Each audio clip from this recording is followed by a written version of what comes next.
I drive home that day and about 10 police cars rush me. They literally slam me against the garage door, handcuff me, ask me, do you know what's going on? And I have no idea.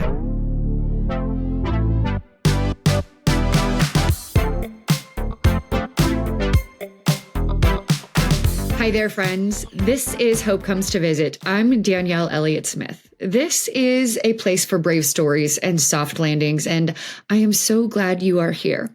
My guest today has one heck of a brave story, and I'm really excited for you to meet her. Let's take a quick moment to thank the people that support and sponsor the podcast. When life takes an unexpected turn, you deserve someone who will stand beside you. St. Louis attorney Chris Dully offers experienced one-on-one legal defense. Call 314-384-4000 or 314-DUI-HELP. Or you can visit dullylawfirm.com. That's DULLE lawfirm.com for a free consultation. Kelli Bauer, thank you for joining in and spending time with me and being willing to be vulnerable with our audience. How are you today? I'm good. A little nervous, but other than that, I'm good. That is okay. It is okay to be nervous. I always tell my kids, back when I used to do television a long time ago, people would say, do you ever get nervous? And I said, if you stop being nervous, then you actually don't care anymore about what it is you're doing. So this means that you care about what's going on and the story you're getting ready to share. So I will say that your story, it's one of addiction, but it is an addiction that we don't talk about a whole lot. So I'm going to let you share a bit about your story, and then we're going to talk about it. But in advance, I want to say thank you for being willing to be so vulnerable and honest with everyone. Absolutely. Like she said, my name's Kelli. My addiction is kleptomania, basically shoplifting addiction, which a lot of people had never even heard of kleptomania. And I think the reason why nobody knows about it is because who's going to talk about it? It is pretty rare to begin with. It is not a real, high percentage, but it does exist. A lot of times you'll hear people say, I'm a klepto, or they shoplift, but very few people have kleptomania. And really, kleptomania is taking items that you have no use for and you probably aren't going to use, just for the mere, reason for taking them. And it's just a behavior that no different than any other addiction that you repeat and repeat and repeat, even though the consequences are huge, until it destroys your life, which is where I'm at. I started when I was 12. I'm 55, so pretty much been doing it my whole life. And as we talk more, you'll figure it out. But it has blown up my life, blown up my family's life. And it's a pretty sad story, but the reason why I like to talk about it a little bit is I want people to know about it. There's a lot of judgment, a lot of whispers behind people's back. Alcoholism, drug addiction is, understood a little bit more. Most people don't understand this, and because it's illegal, people just kind of think I'm a thief, and morally there's something wrong with me. I'm a bad person, which sucks. I am confident that you are not a bad person. I'll start there. When did you first decide to start sharing your story? I know that when and people who listen to the show know that I am in recovery. So alcohol has been my struggle. I am closing in on 7 years, but I legitimately walked out of treatment the day I walked out of treatment. And there was a gentleman who in the area where I had been living who looked at me and said, oh, I haven't seen you in a while. And I said, that's because I've been in rehab. And that was my instant. I'm going to practice saying this out loud because I want people to know that it isn't something to be afraid of, because up to that point, I had been afraid I was going to walk around with this big scarlet A on my chest.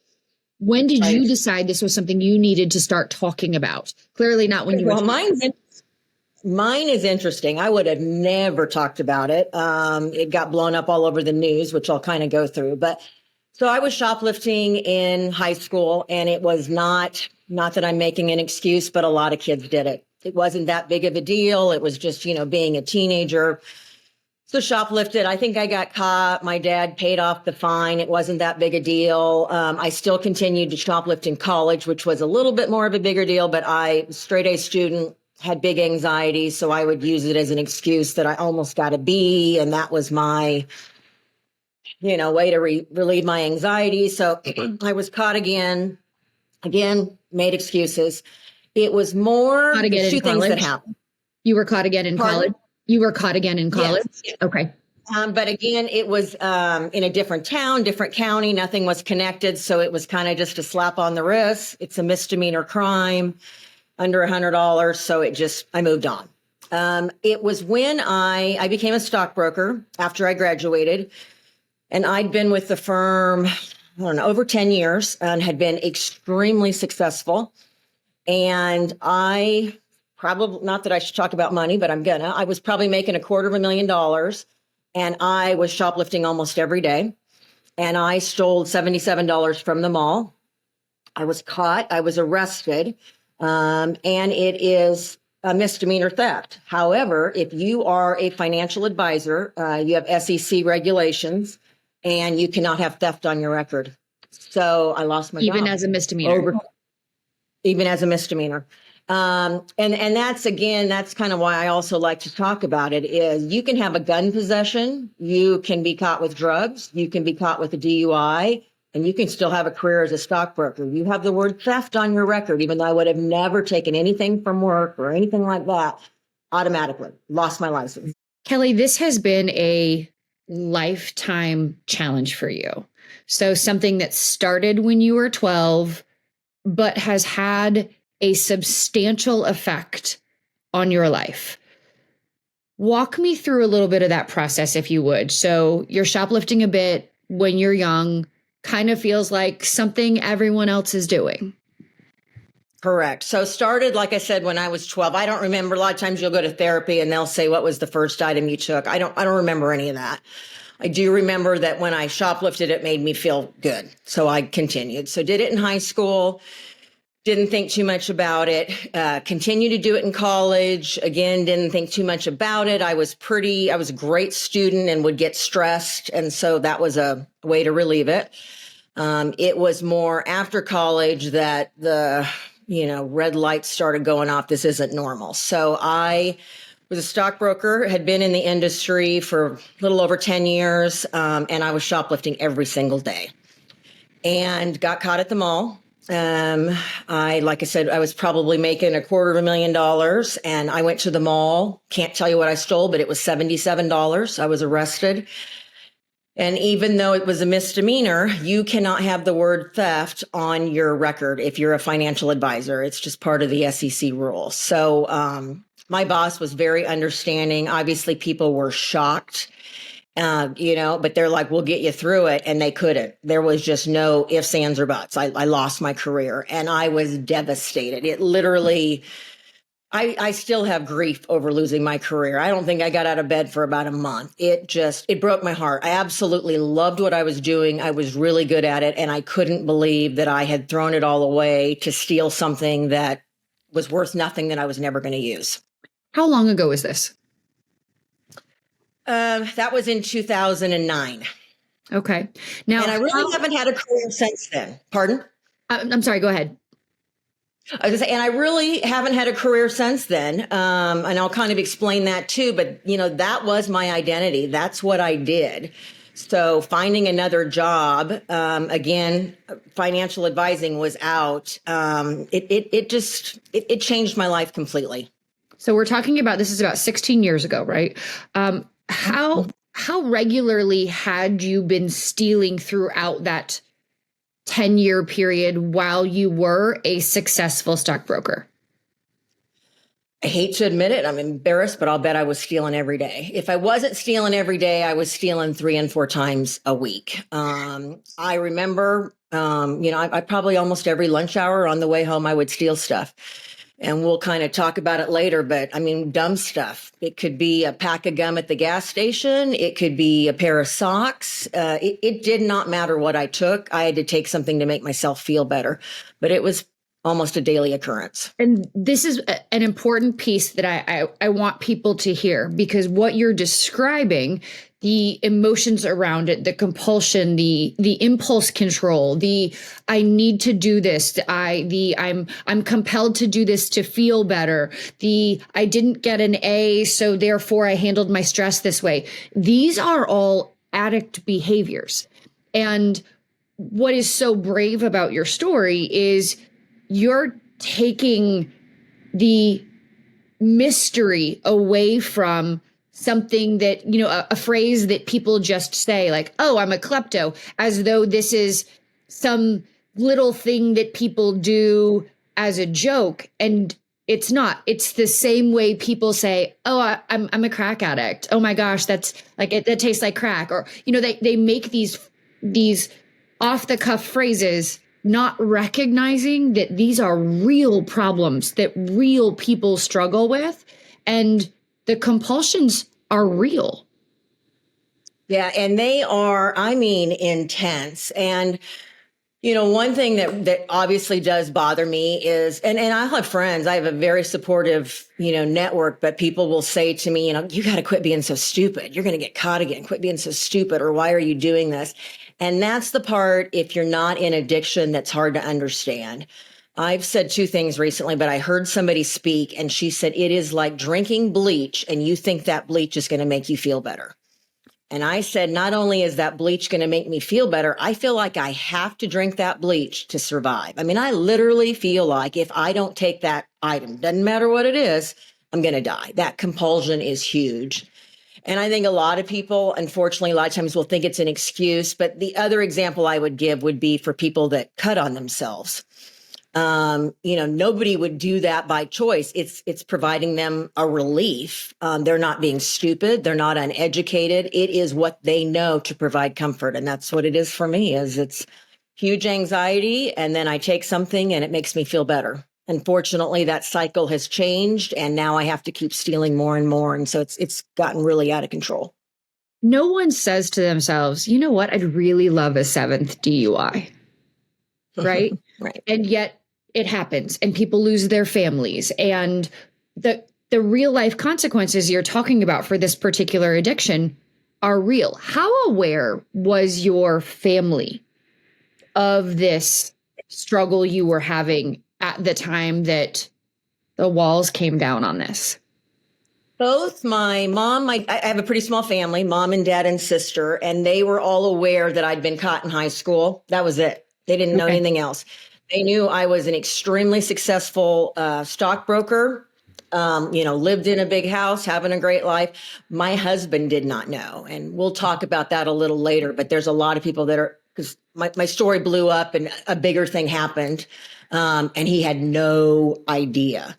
There's things that I'll manipulate. So this sounds stupid, but let's say you're at a McDonald's, I'll take too many packets of ketchup or I'll get a free refill. So stuff like that. And that used to bother my husband a little bit, but he literally had no idea. I did not tell my family or any of my friends that I lost my job for 2 more years. So they did not know that. Your family didn't know. Your husband didn't know. Your kids didn't know that you lost. My husband knew that I'd lost my job. I had to obviously tell him. Did he know why? He did. And here's the deal. My husband was a successful engineer, structural engineer for first 10, 12 years of his life. But my business blew up. It was exploding. And we had little kids and my husband worked a ton and I needed a partner. So I recruited him to come to my firm. And I was going to be the marketing person. He's brilliant. He was going to be the manager of the money. I recruited him to come over in July. He wasn't even officially licensed, and I lost my job in September. Mm-hmm. So if people understand kind of how it works, if you have a book of business, I had worked my entire life for this book of business, and it pays me a certain amount. I probably had 100 and some clients. Those were just going to go away because he wasn't even registered. So I had to go to another broker in the office and basically say, I've been busted for shoplifting. I've lost my license. My husband isn't registered yet. Can you manage these clients for the next 6 months until he gets registered? Then can you share these clients for a year till he gets on, his feet, and then goes from there. And my clients didn't know. I wasn't honest with them. They know now. They didn't know then. I basically said I was going to take time off to be with my kids and that my husband was going to start managing my clients. Okay. And he was ready to divorce me at that point. He wanted nothing to do with me, but he stayed because we had kids that were, 5 years old. Okay. So what happens next? You said you didn't get out of bed for about 2 months. Yep. In the So meantime, really he's trying to put struggled. the pieces together. Yep. And I think I was caught another time. And in Johnson County, I kind of live in a bubble. Again, not making excuses, but depending on where you're at, I'm on the border of Kansas City. So if you get a misdemeanor theft in Kansas City, you'll never go to jail. Nothing will ever happen. They're going to tap you on the wrist, give you a ticket, you write your fine, and you'll move on. I'm in a county where nothing happens bad. It's a very high net worth county. So they love when stuff happens. So in Johnson County, after your third arrest, it's automatically a felony. So I was arrested for the fourth time at this point, and it became a felony, which means you're probably never going to have a career of any kind. You can't work at McDonald's with a felony. You can't work at Taco Bell with a felony. I threw it all. Was it not a felony after your third? Well, you can have 3 that are misdemeanors, and then it hits a felony. So I was arrested again. So again, just, doing the mom thing, keeping my mouth shut. Our life still looked pretty good. Here's what happened. And when I tell you my life blew up. So besides the addiction of shoplifting, I have a little bit of a hoarding issue. You'd never know it. It's not like you come in my house and I have whatever, but I don't throw away anything. So I had shoes from high school. I had my kids as baby clothes. I don't throw away anything. So I had gone and said, I'm going to take care of myself. I lost about 20 pounds. And I said, I am going to get rid of all of these clothes that don't fit. I'm going to have a sale. So I listed it on, I don't even know what it was, Facebook Marketplace or whatever it was at that time, and said, high-end designer clothes. And by the way, these were not stolen, because I don't use anything that I've stolen. And that's part of that piece with kleptomania. Okay. So I invited people into my house and said, you can buy all this stuff. People came in my house, and I don't know if this is normally the case, but I guess it's normally the case that a lot of times undercover cops will come to people's houses that are having big sales to see if they find stolen merchandise. Okay. How long ago was this? This was 2017. Okay. And again, at this point, nobody knew anything. My mom didn't know I'd lost my job. It was a secret, except for with my husband. Okay. So this was in 2017. Sold a bunch of stuff, tons of people in my house. Again, didn't think anything about it. It started with a lady asked me, do you have a Louis Vuitton purse? And I said, I actually have a fake one, but I'd sell it because it's fake. That's all I said. So she said, great, I'll buy it. Bought it, $50, whatever. So about a week later, I continued to shoplift. I don't know what I checked. I went to a sporting goods store. This tells you kleptomania. I stole a softball. Never played softball in my life, and neither do I have girls or nothing. So I stole a softball. I drive home that day, and about 10 police cars rush me. They literally slam me against the garage door, handcuff me, ask me, do you know what's going on? And I have no idea. I'm like, there is no way this can be because of this softball. Yeah, no way. And so I really am dumbfounded. I have no idea. So I go to jail that night, and I'm obviously petrified. At this point, I had not been to jail. And I'm going to stop. Kelli, can I stop you for 1 second? Yeah. I'm just trying to wrap my brain around the timeline. So this is 9 years after you've lost your job as a stockbroker. But has your fourth arrest been the felony yet? Yes. I've got a felony. You have a felony at this point. Okay. Forgive me. So I have a felony. Yep, I have a felony. And again, once you hit that felony, it doesn't really matter. It can be a pack of gum. It could have been a $10,000 diamond ring. Doesn't matter. Okay. But anyway, so they rush me, and I go to jail that night, which is obviously scary as heck. Obviously, I've never been in jail before. Right. And my attorney comes in, and he goes, well, you're being charged with $100,000 in theft. And I said, you mean 1,000? Because the way misdemeanors worked then or whatever, I think it was $1,000 or less. Okay. He goes, no, 100,000. And I'm like, what did you say? And he said, 100,000. I go, what are you talking about? And he said, they think you are running a theft ring. They said that you're in your house, you're running a shop out of your house, and that you have all of this stolen merchandise and you're selling it. And I'm like, Scott, that's not true. And my husband knew this. I mean, this was not true at all. Okay. I had an online company that I had bought. It was just an e-commerce company. It was called My Retro Baby, and we mainly sold personalized jewelry. Okay. I bought it from someone else existing. So they assumed that when I had this sale, I was basically stealing merchandise and selling it. Whether it was off my website or having people come in. When they caught me stealing, that was enough for them to say, okay, she's stealing, and they arrested me. They took every single item out of our house. We had news crews with the big, whatever, satellite dishes. Right, media, all throughout our basically live. They were doing live shots from outside your house. I mean, our neighbors are shocked. My husband's shocked. We can't get inside. They won't let us get our dogs out. My kids had baseball. They wouldn't let us get our uniforms. I mean, it was horrible. Okay. And they took our Jeep, much as what I was driving on. And my husband said, so why do they have the Jeep? And they said, because she used that vehicle to commit the crime. So long story short, they charged me with $100,000 in theft. They truly believed that, and they took stuff out. They went through all of our bank records. They went through our business records. They went through everything, and of course found nothing, because I had never done a theft ring. I did sell clothing, but it was not stolen. They just assumed that everything in my house was stolen. And I was just I don't want to call it pathetic, but a pathetic little petty shoplifter. But they did not believe me. I'm still not sure they believe me. And because of that happened, there's still people in the community that will say, oh, she's the one that was, running the business out of her home. So fast forward, I fight and fight and fight. They're wanting me to do 2 years, 3 years, all that. And I'm like, I'm not doing that. I'll go to trial. So finally, this is almost 18 months later. We don't have a Jeep.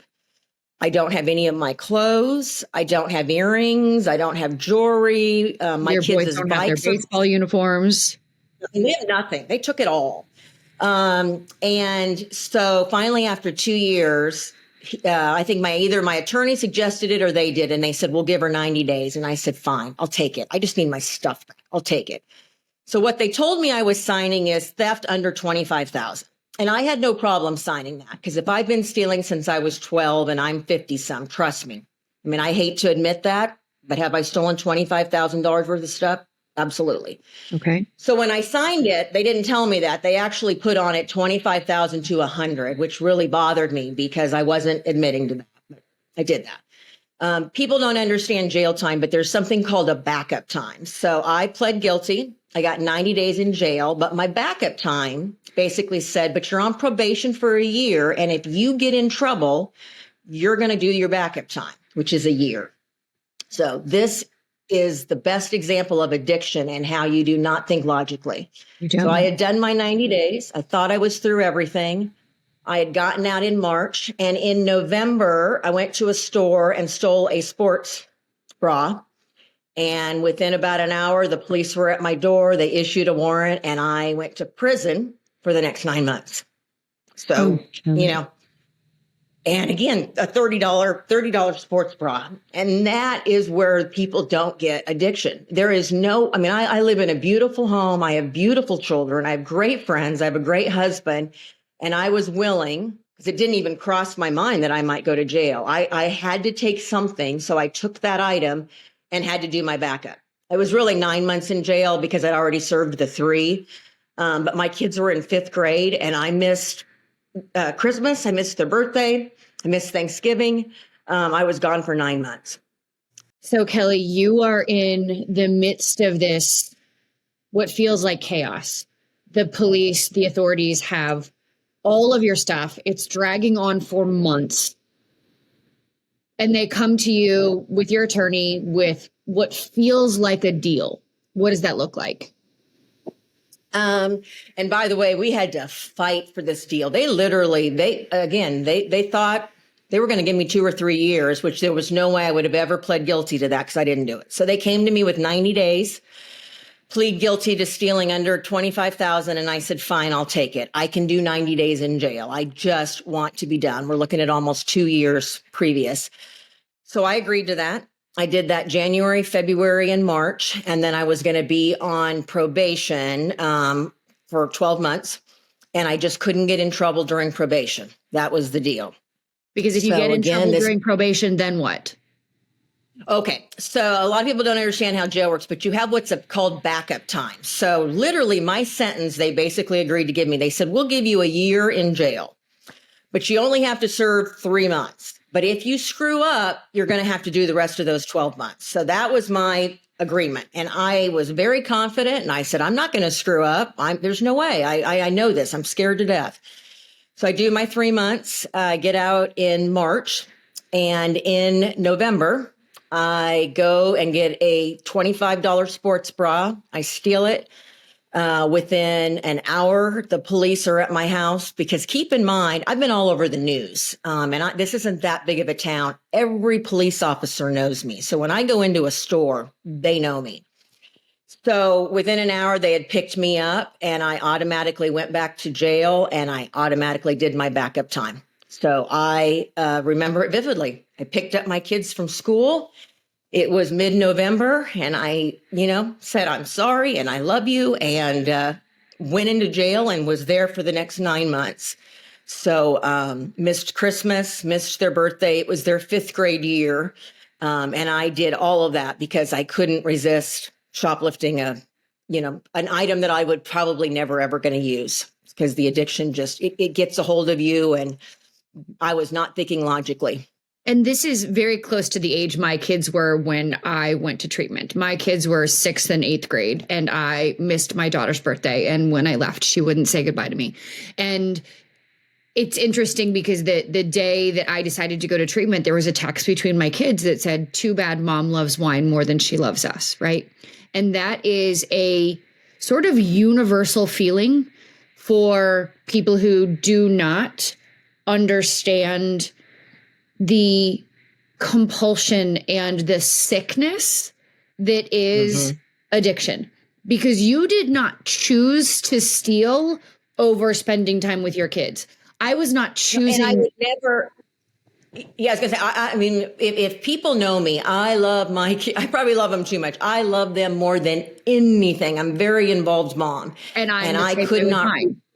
Right. And I couldn't. Very close to your kids' age now. Right. So my kids are in college now, and my kids now know that the mom loves wine more than us was not true then. It's not true now, but that I was sick. Right. But they had to grow up and they had to understand. And I don't mean grow up like they needed to mature. They just needed to get older, to mature and to really understand what addiction looks like. Quite honestly, I needed to understand what addiction really looks like. And the people who love me took time to research and understand and figure out what it looks like. Because quite honestly, Kelli, the person who's struggling is the one who wants it to stop the most. You absolutely are the one who wants to stop stealing more than anyone who knows you and loves you. They want it for you. Yeah.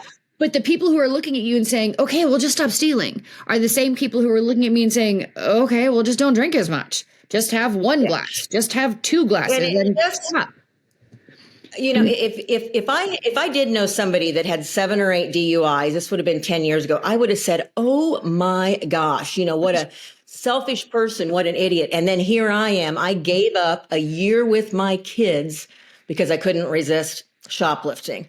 I will say, which we'll talk about it too, I don't know how I got so lucky with my kids, but my kids, trust me, they were embarrassed and they were mortified, but never once were they mad at me, or they at least didn't share it. They talked to me every day on the phone. They would say how much they loved me, how proud they were of me. And they still say, because I still struggle. I have way more arrests than then.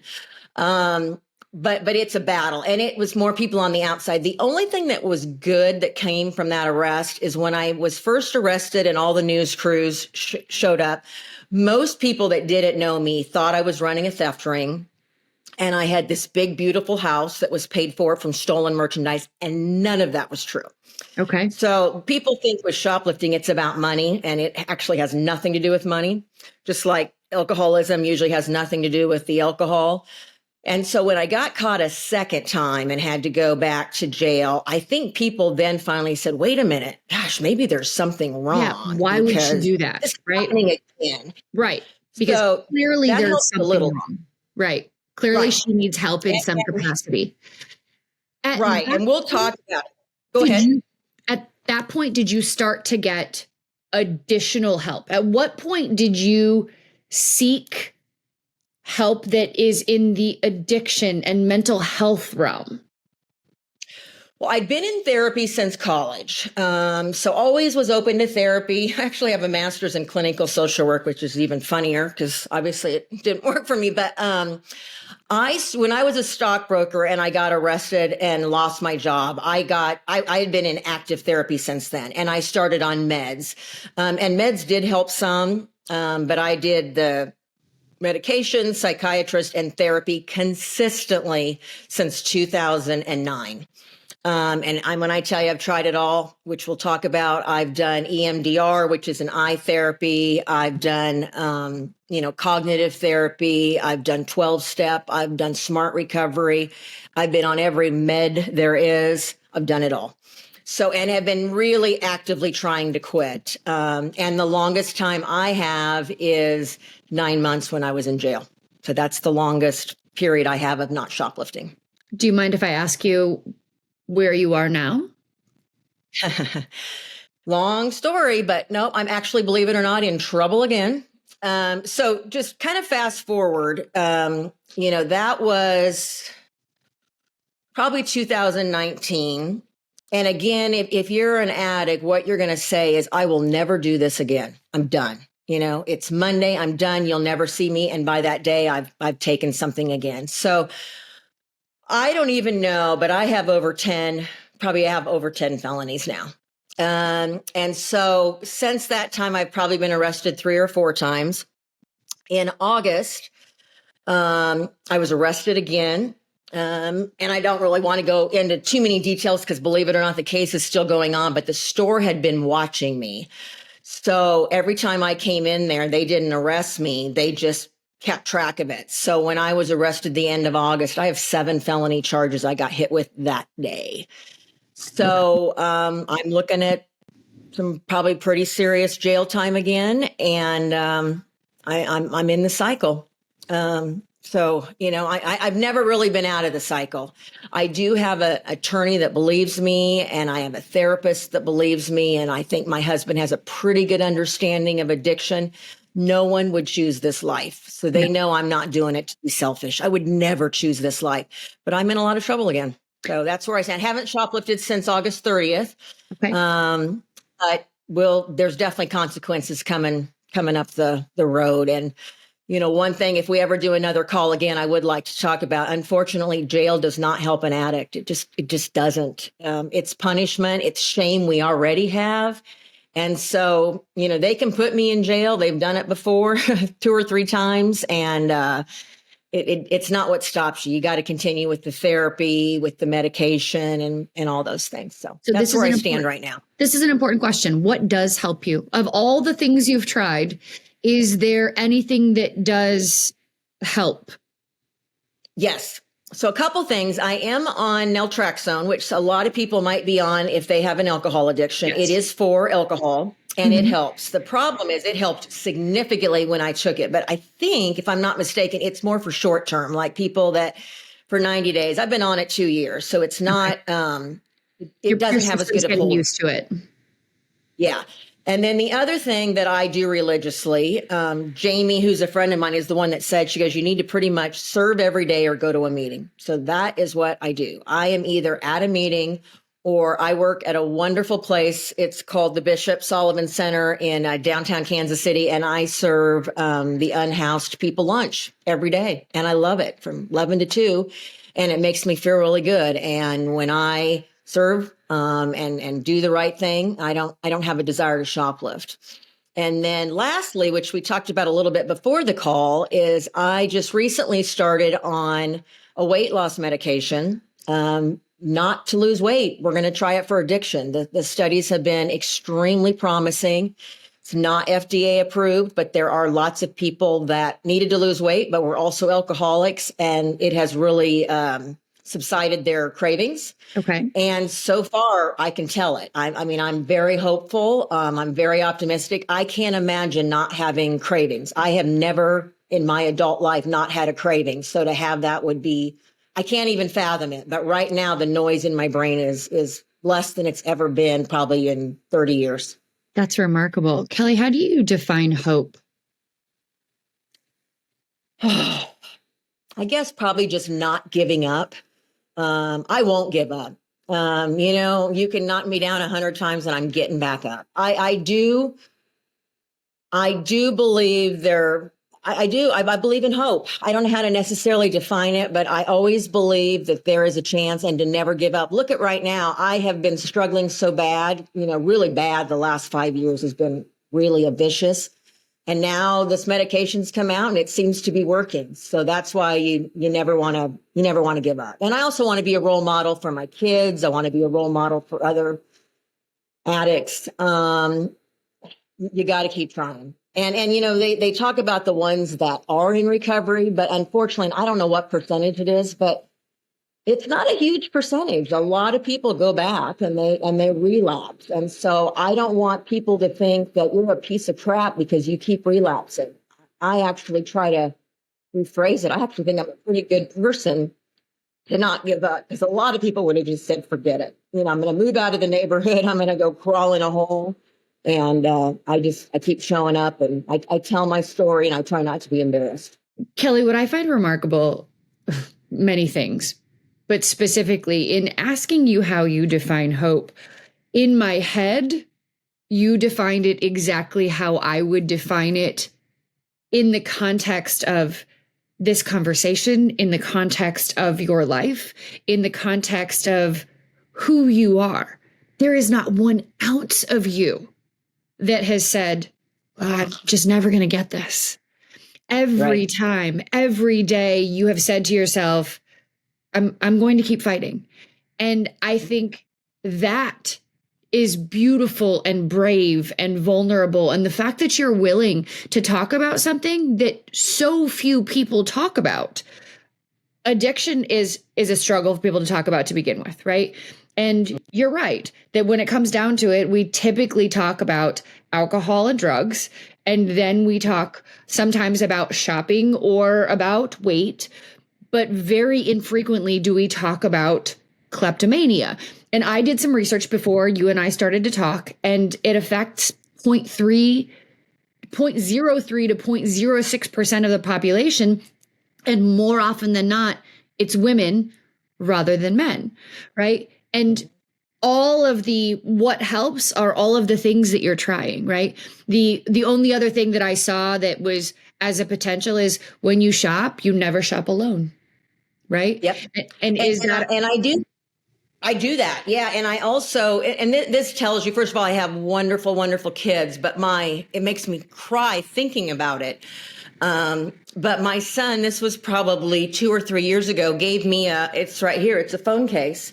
It has all my credit cards and stuff in it so that I don't have a purse. So this is what my son gave me so that I wouldn't take a purse into the store. And that is how much my kids love me. It makes me sad that they have to think about that, but they want their mom around. And so I think they thought, wow, this is a great gift. But yes, shopping with somebody helps. In general, I shouldn't shop at all. And I know that. That kind of goes back to being an alcoholic. You shouldn't go to the bar. You shouldn't get in the car. I know to not go to the store, but sometimes I just can't resist it. Okay. I do know that not only can I not shop by myself, I can't even have you go to the other aisle. So if I do need to go to the store, I literally tell my husband, you just stay right by me. Don't you run and go get Cheerios and I'll stay in this aisle. You need to stay right by me. It triggers me just going into the store. And luckily, online shopping helps and you can have groceries delivered and stuff. But it's pretty hard to live to say I'm never going to go into a store again. Just like with anorexia, it's pretty hard to manage that because it's not like you're not going to eat again. Right. Yeah. But I know those. And go ahead. They're basic life things. These are things that we do. And I felt to a lesser degree when I came out of treatment, all I could see was every advertisement for alcohol. I knew that I was never going to walk into, people who are struggling with many drug addictions aren't going to walk into a restaurant and have someone try to hand them a glass of drugs on New Year's. But I'm walking into a restaurant and they're like, congratulations. And they try to hand me a glass of champagne walking into a restaurant for New Year's Eve. Or no one's handing you a menu, right? But this is part of life. And I do wish. Because I will say really quick, one thing I'd like to add is that, you can't drive down a street without seeing a store. I mean, Correct. You cannot. So those triggers I am seeing, and someone will say, let's say they go to a favorite bar and they'll say, I take a different route, or I really can't take a different route. It does not matter where I live. Any route you take, I'm going to pass a store.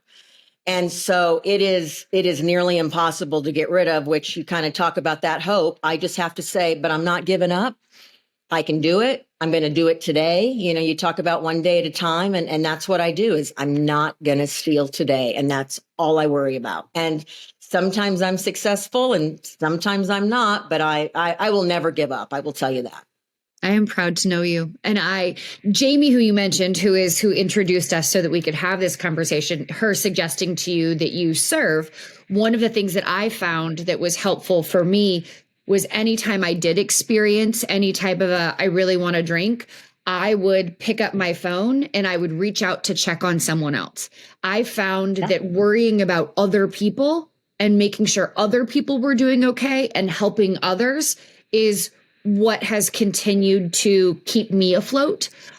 That's been a huge part of my recovery, even to this day. If I find myself thinking, really like a drink right now, which happens quite infrequently, fortunately, not never, but far less than it used to, I recognize that I have to do something. And the other piece is that the second I start to say, I'm good, like I don't ever think about it anymore, I recognize that's when I have to double down. That's when I have to do something to benefit my recovery. Absolutely. And, I sometimes I'm lazy and sometimes I'm, feel sorry for myself and I have a pity party. Like, why do I have to deal with this? But one of my best friends has MS. Trust me, if you don't want to deal with it, there's people that have lost their children. There are people that have cancer. Everybody has something. This sucks for me. And it's very embarrassing. I think that's the biggest thing is my husband has said to me, not to be mean, but he used to say, gosh, I wish you were an alcoholic because at least people could understand it. It is about as shameful as you can get. And when I run into somebody, very rarely, unless they know me, the whispers are, she's the lady that gets caught shoplifting or she's so-and-so's mom.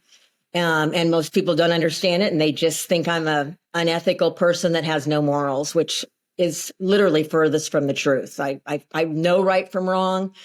I have a heart of gold. I would do anything for anyone. But if you put me in a store by myself, there's a pretty high chance I'm going to stick something in my pocket. Well, my hope is that from now on, you can refer them to this conversation because I hope that we can help to enlighten people a little bit.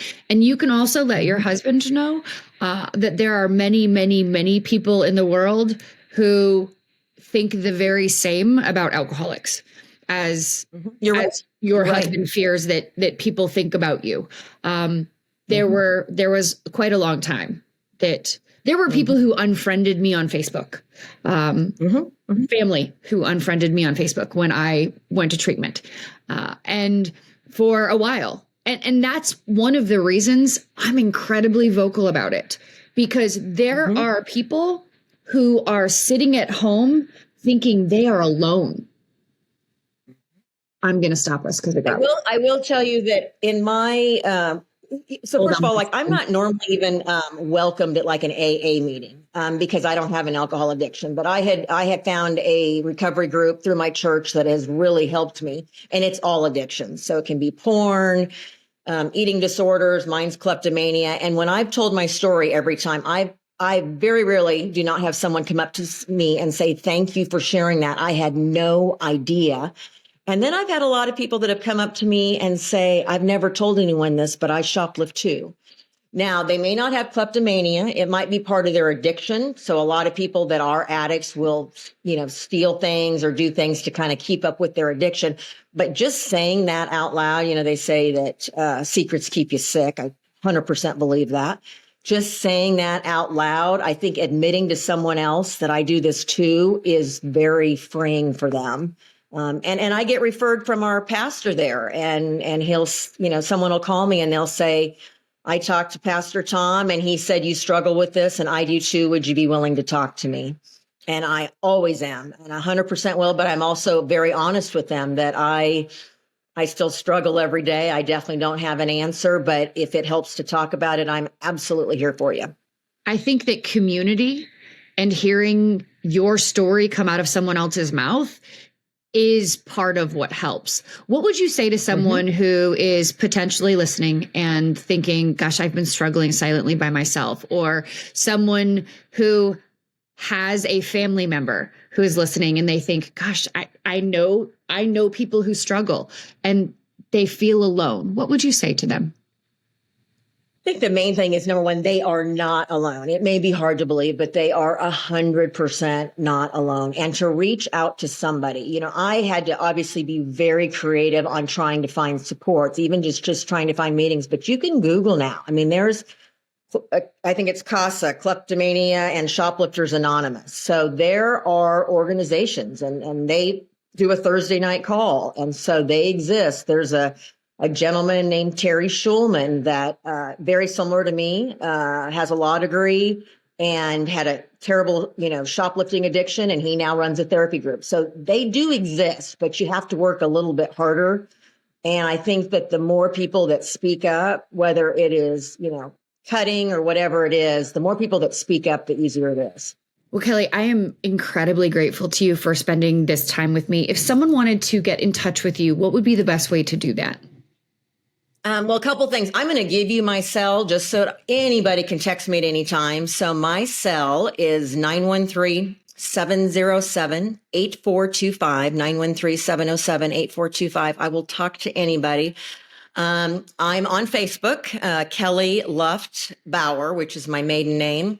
And then I just started a TikTok and an Instagram account that says it's 2 Lives with Kelli. And for the very first time in my life, I posted my story. So if you go to that, I just did it last week, and it's a pinned story of me and telling you about my shoplifting addiction. So if somebody wants to reach out that way, they can. And I would love to help anyone that I can. Obviously, I'm far from perfect, but I at least am to the point that I'm comfortable in my life admitting it, which I think is huge.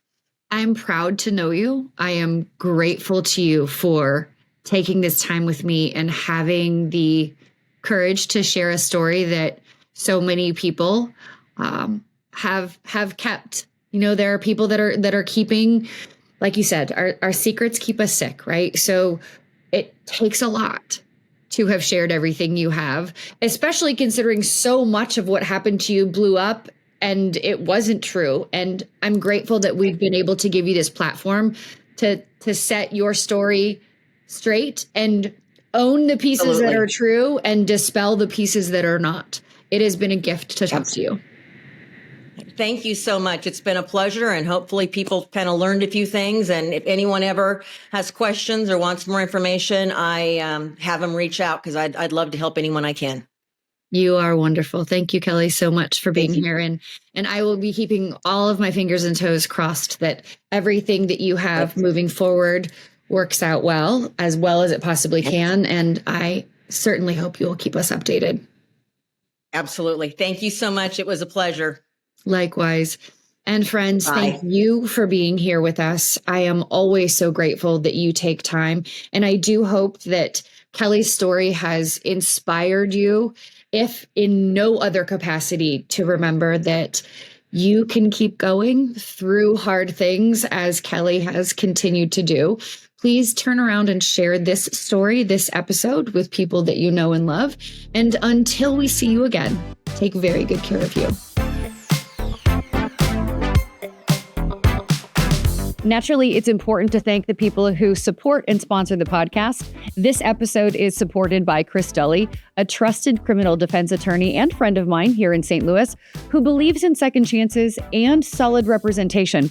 Whether you're facing a DWI, felony, or traffic issue, Chris handles your case personally, with clarity, compassion, and over 15 years of experience. When things feel uncertain, it helps to have someone steady in your corner. Call 314-384-4000 or 314-DUI-HELP, or you can visit dullylawfirm.com to schedule your free consultation.